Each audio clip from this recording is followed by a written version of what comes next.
मैं हूं आपका होस्ट अली सलमान अंचल और आप देख रहे हैं द अचीवर शो।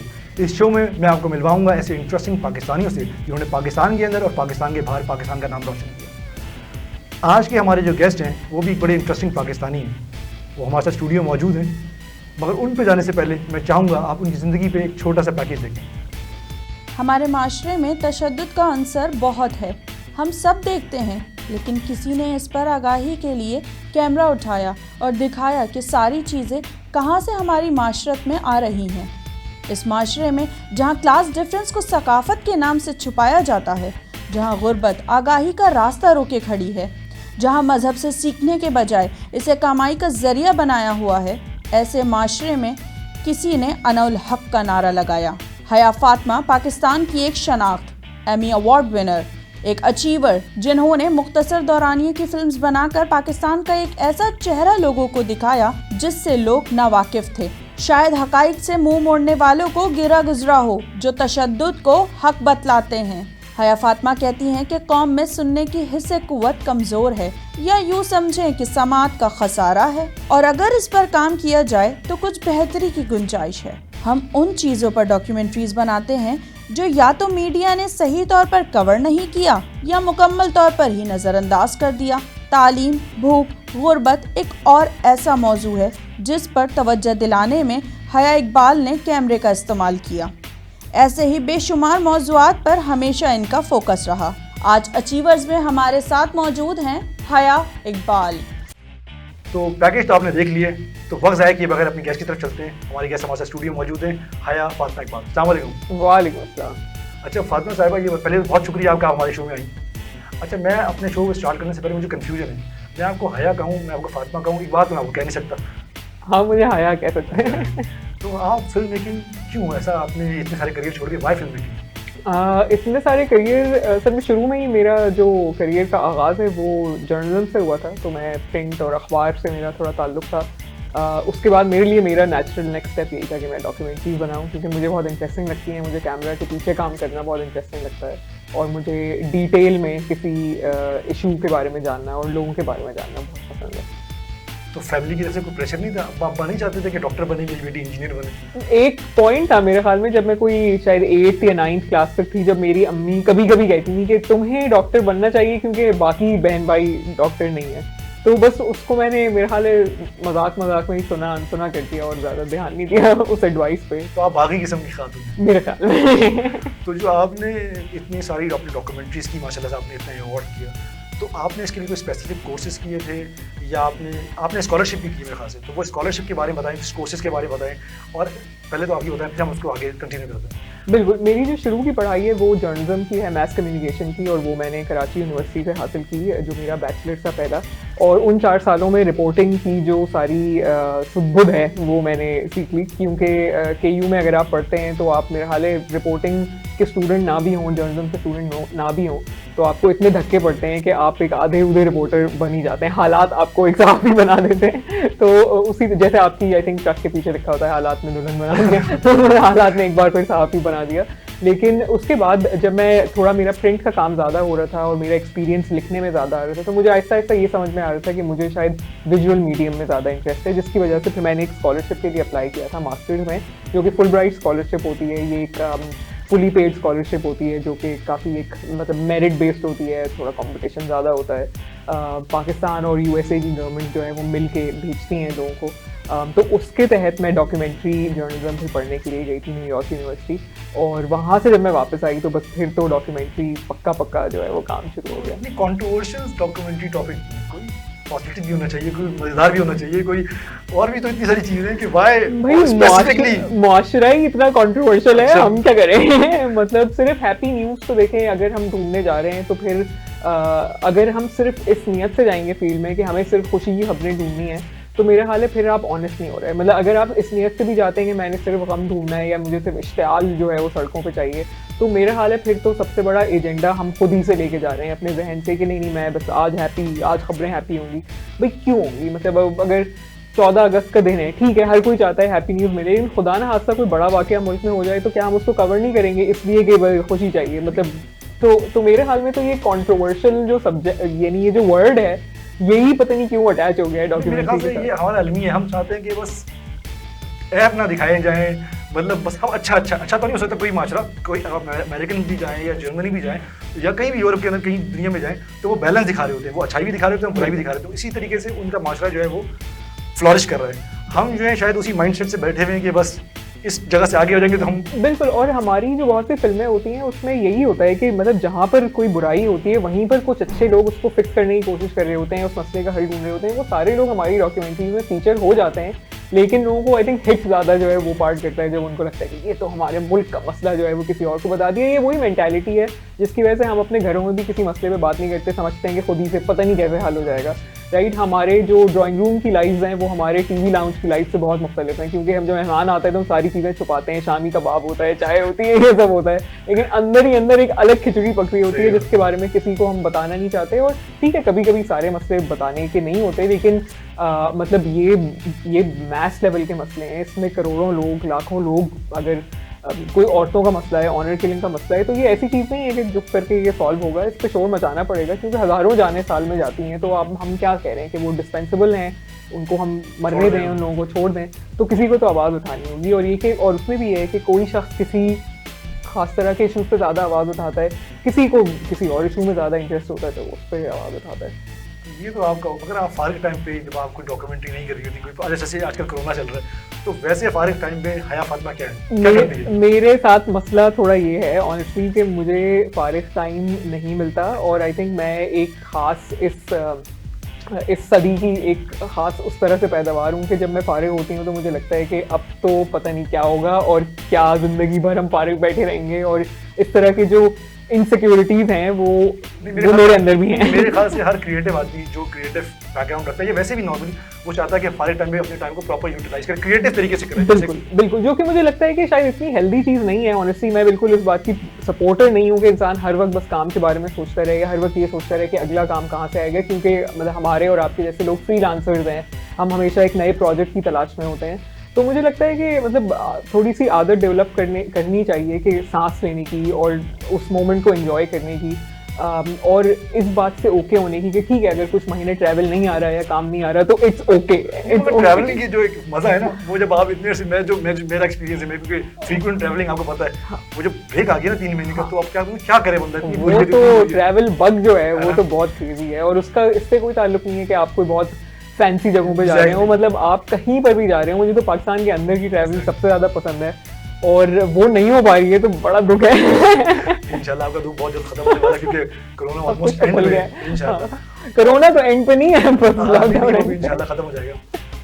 ये तो हो गया। तो ये बताएं कि अब आप जो है इतनी अपनी अचीवमेंट हासिल की, आपके करियर का सफ़र है, तो रिग्रेट ये ऐसी चीज़ जो आप सोचती थी मैं रिवर्स करूँ या थोड़ा रिवाइंड करूँ और वो स्किप कर दूँ, या मैं इरेज कर दूँ अपने सिस्टम से या अपनी मेमोरी से या अपने लाइफस्टाइल से? मेरा ख्याल है अभी रिग्रेट वाली शायद अभी स्टेज नहीं आई है, या अभी शायद समझ में नहीं आया है कि पीछे क्या काम किए हैं जिससे रिग्रेट हो। अभी तक उस तरह के तो कोई थैंकफुली मसाइल नहीं है, लेकिन मेरा ख्याल है ये मुझे बहुत एक चीज़ लगती है, हिट करती है कभी कभी, कि जैसे अभी तक मैंने और मेरी बहुत से जो टीममेट्स हैं पुराने नए, हमने बहुत सा जो काम किया है वो उसकी ज़्यादातर रसाई जो है वो दूसरे मुल्कों में है। मतलब पाकिस्तान से बाहर के लोग उन चीज़ों को, उन फिल्मों को ज़्यादा आसानी से देख सकते हैं और हमारे अपने लोग नहीं देख सकते। और ये पूरी एक स्ट्रगल है ऑनेस्टली। ये 8-9 साल से, मतलब जब से काम करना शुरू किया था तब से ये थोड़ा महसूस होता था कि भाई हमारी सारी फिल्में तो ऑनलाइन नहीं है, कोई आम पाकिस्तानी तो इनको नहीं देख सकता, तो हम ये फिल्में किसके लिए बना रहे हैं, हम क्या सिर्फ बाहर की दुनिया के लिए बना रहे हैं, हमारे अपने लोग हमारी अपनी आवाज़ें कब सुनेंगे? क्योंकि हमें यकीन है कि हम जिस तरह की डॉक्यूमेंट्रीज बनाते हैं उस तरह का काम पाकिस्तान में कम होता है। पाकिस्तान में न्यूज़ पे ज़्यादा फोकस है, टॉक शो पे ज़्यादा फोकस है। तो अब मुझे लगता है कि और मैं उस पर थोड़ा सा काम कर भी रही हूँ, उस पर हम और भी बात कर सकते हैं, लेकिन अब मतलब मेरा और मेरे कई दोस्तों का ये एक समझिए कि एक पार्ट ऑफ द प्रोसेस बन गया है कि अच्छा ये सब जब बन जाएगी फिल्म तो इसको हम अपने लोगों तक कैसे लेके आएंगे। तो वो एक चीज़ है जो मुझे, मतलब you can call it a regret in a way, कि पिछले कई सालों में इतनी अच्छी अच्छी चीज़ें बनाई हैं, मतलब मज़े का मेहनत डाल के काम बनाया है, और फिर वो इधर चल नहीं पाता। और ऐसा नहीं है कि कोई सेंसरशिप की वजह से नहीं चल पाता है इस तरह, वो बस इसलिए नहीं चल पाता कि उसके कोई कॉपीराइट्स की चीज़ें होती हैं पाकिस्तान में, वो ऑनलाइन नहीं देखी जा सकती। तो मुझे लगता है कि यार ये क्या, मतलब हम अपनी लोगों की कहानी अपने लोगों को नहीं सुनाएंगे तो फिर किसको सुनाएंगे। ये आई थिंक एक करियर वाइज ये मुझे, मतलब प्रोफेशन में ऐसा कभी नहीं हुआ कि मुझे ये लगता हो कि वो मैंने कोई गलत स्टेप लिया या मैं कहीं वीक हो गई जिधर भी हुई वो ठीक तो है। हम गलतियों से सीखते हैं, बट जो हम इतना सारा काम करते हैं वो लोगों को ज़्यादा देखना चाहिए। तो बातें का सिलसिला हमारा जारी रहेगा। मिलते हैं छोटी सी ब्रेक के बाद।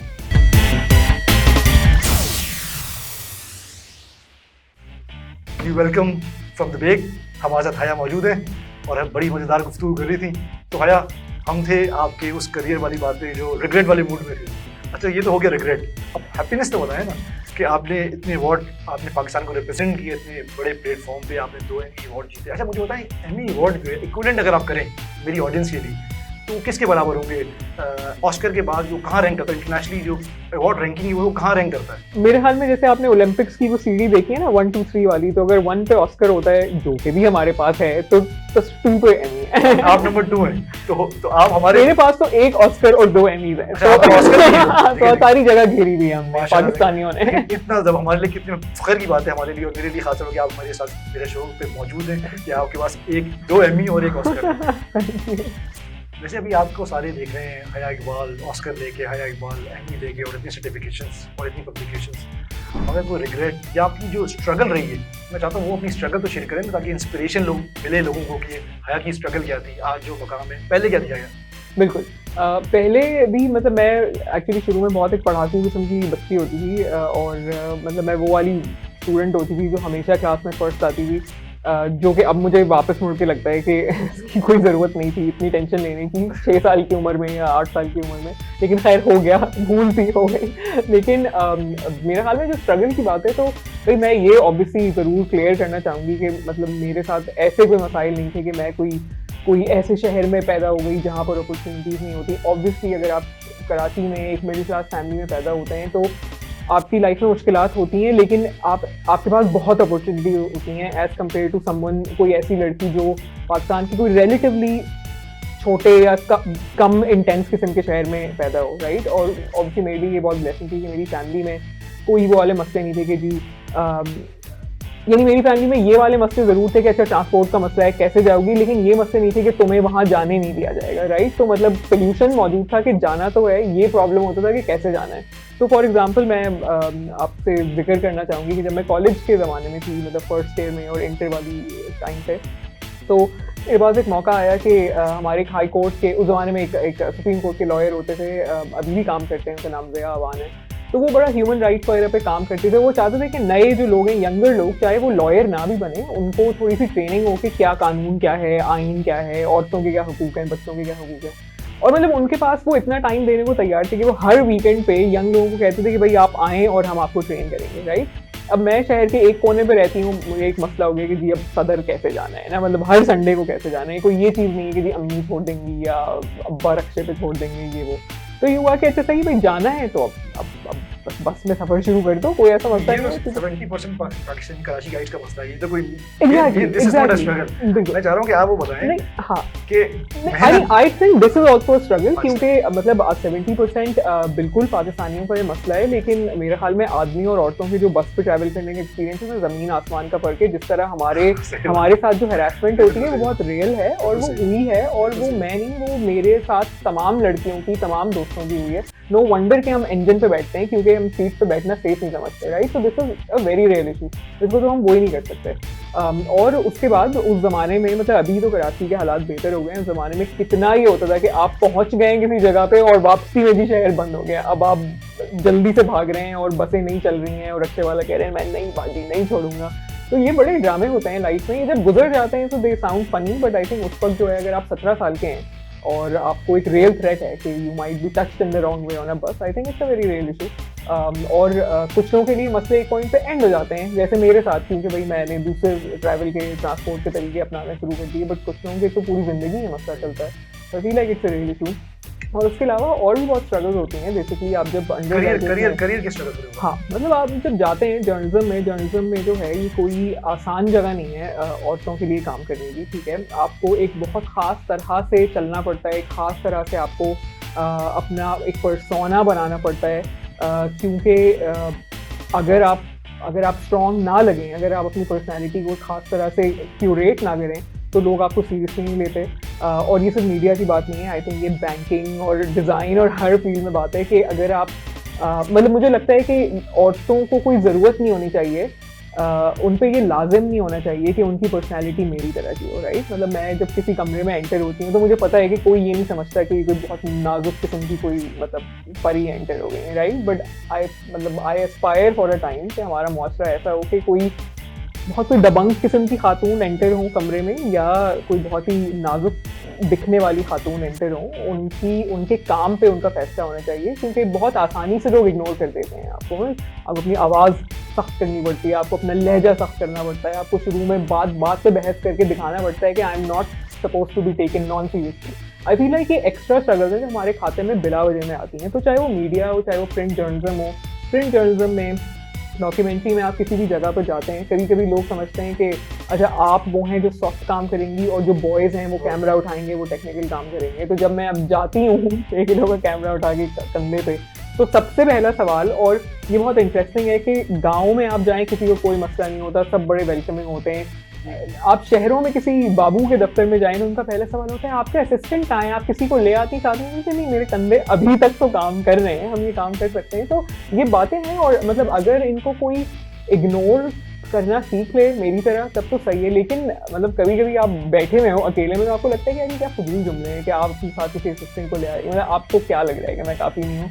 तो ये तो मतलब ये रियल इशूज़ हैं। और उसके बाद आपके कन्वेंस के इशूज़ हैं। जब मुझे किसी डॉक्यूमेंट्री के शूट के लिए अकेले किसी शहर में जाना पड़ता है, और वो शहर ऐसा हो जहाँ मैंने पहले कभी ट्रैवल नहीं किया, तो आई डोंट थिंक कि आपको कभी किसी रिलायबल ड्राइवर की ज़रूरत पड़ती है। आप किसी भी बॉय के साथ गाड़ी में बैठ के फलानी जगह पे पहुंच सकते हैं। हम तो पहले 10 कॉलें करके ये चेक करते हैं कि ये ड्राइवर भाई रिलायबल है या नहीं है। तो मतलब you can see how worked up I am. आपसे गुफ्तगू का सिलसिला जारी रहेगा। हम चलते हैं छोटे से ब्रेक पे, ब्रेक के बाद फिर आते हैं।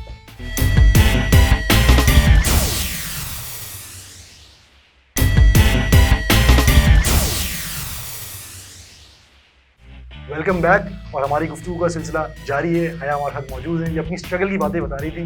तो ये तो हो गई आपकी स्ट्रगल, जो आपने बसों में धक्के खाए, या बसों में धक्के तो नहीं खैर, मतलब बसों की ट्रैवलिंग में ये फैमिली। अब आप ये बताएं कि आप जो है आपका फेवरेट फूड, यार आप थोड़ा सा अपना टॉपिक चेंज करते हैं। अब आप मुझे बताएं कि लाइट म्यूज़िक, फूड, या अपनी इंटरटेनमेंट के लिए आप क्या करती हैं? मैं म्यूज़िक बहुत ज़्यादा सुनती हूँ, और मुझे उन ज़बानों का म्यूज़िक बहुत पसंद है जो मेरे समझ में नहीं आती। तो फिर मैं तुक्के मारने की कोशिश करती हूँ कि इसमें क्या कहा जा रहा है और इस तरह। और वैसे आपने ट्रैवलिंग माशाल्लाह से बहुत की, तो कौन सा मुल्क जो है आपका फेवरेट मुल्क है? मुल्क तो मेरा फेवरेट पाकिस्तान ही है। पाकिस्तान के अलावा डेफिनेटली तो हमारी पहचान है, हमारी जान है।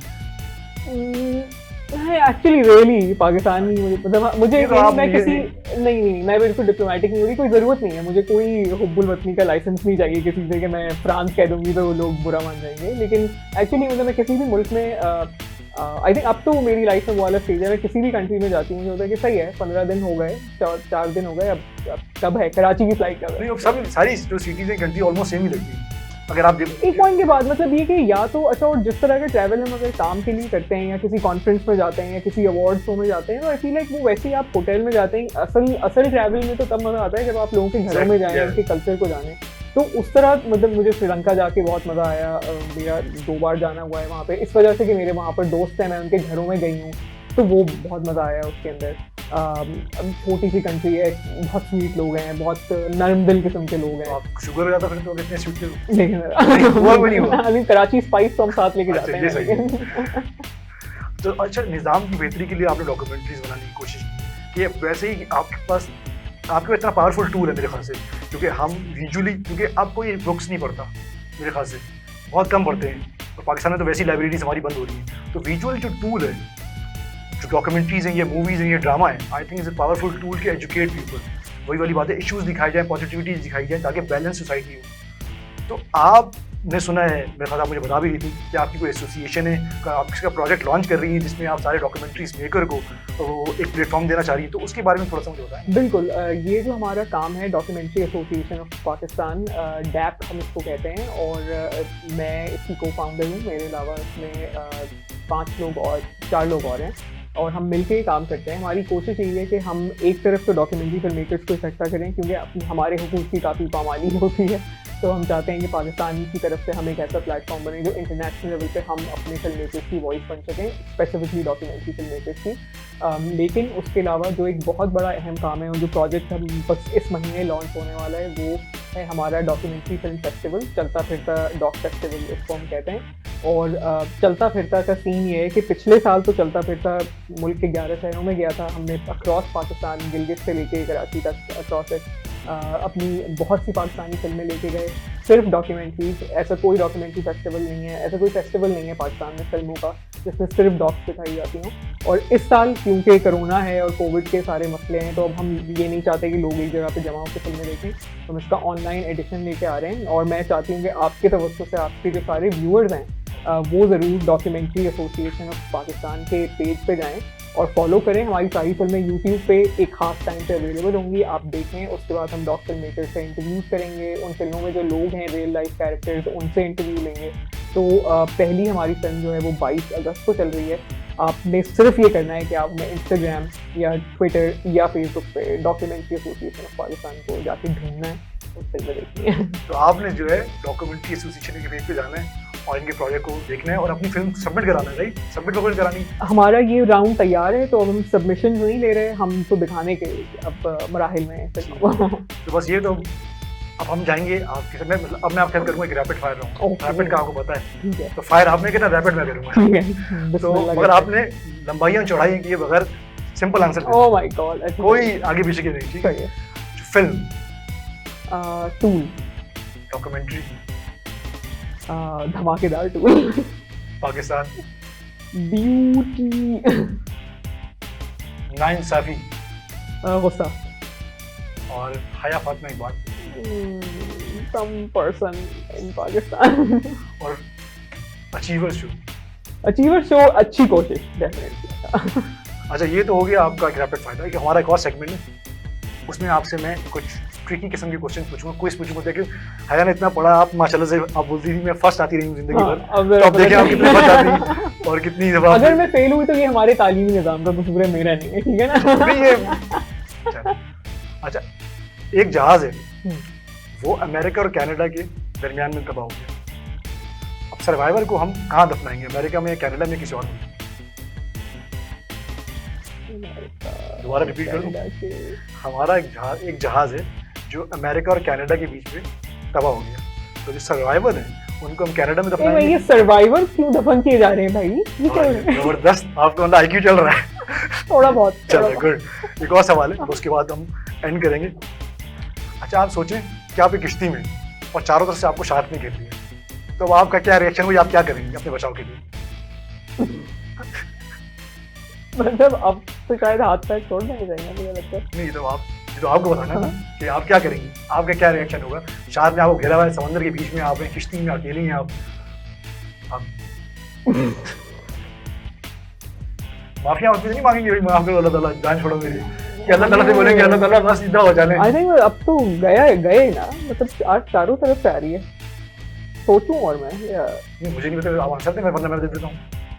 नहीं, मैं तो जिंदगी को आप हार क्यों मानी, आप सोचने बंद कर दें। क्यों ऐसे फजूल सोच रही हैं?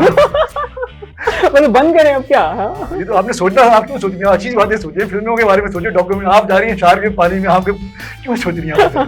सोच क्यों नहीं, सही है, फेयर इनफ। वैसे बहुत मजा आया आपके साथ गुफ्तगू करके। आई होप कि आपको हमारे शो में मजा आया होगा। थैंक यू, बिल्कुल। और हमारा मकसद भी इस शो में यही कि हम ऐसी पॉजिटिविटी और ऐसे पाकिस्तानियों को लाएं, दिखाएं हमारे, ताकि वो इंस्पिरेशन बने सबके लिए। तो बहुत बहुत शुक्रिया आपके साथ शो में। मेरे लिए ऑनर की बात थी कि मैं एक ऑस्कर विनर और एमी विनर के साथ बैठा हूँ। थैंक यू सलमान, बहुत शुक्रिया आपका। मैं चाहूँगा कोई एक मैसेज दे दें आप अपना धमाकेदार किस्म। ओह माय गॉड, ये मैसेज थोड़ा मुश्किल है वैसे। दे दें कैमरे में देख के दे दें। अच्छा सही, कौन से वाले? ये वाला कैमरा। मैं मैसेज ये देना चाहूँगी सबको कि सब पाकिस्तानियों को कि हरकत में बरकत है, तो हरकत भाई कोई और हरकत ना समझे, सही मैसेज दें। अच्छी हरकत। चलिए, बहुत बहुत शुक्रिया आपका। Thank you. हया, एक बात तो बोलना नहीं ना मुझे। जी, आज का हमारा इंटरेस्टिंग सेक्शन जो है वो हया के साथ खत्म होता है। होपफुली नेक्स्ट वीक में मैं आपको नए गेस्ट के साथ मिलूंगा। आप देखते रहिए अचीवर शो फेस्ट टीवी पे।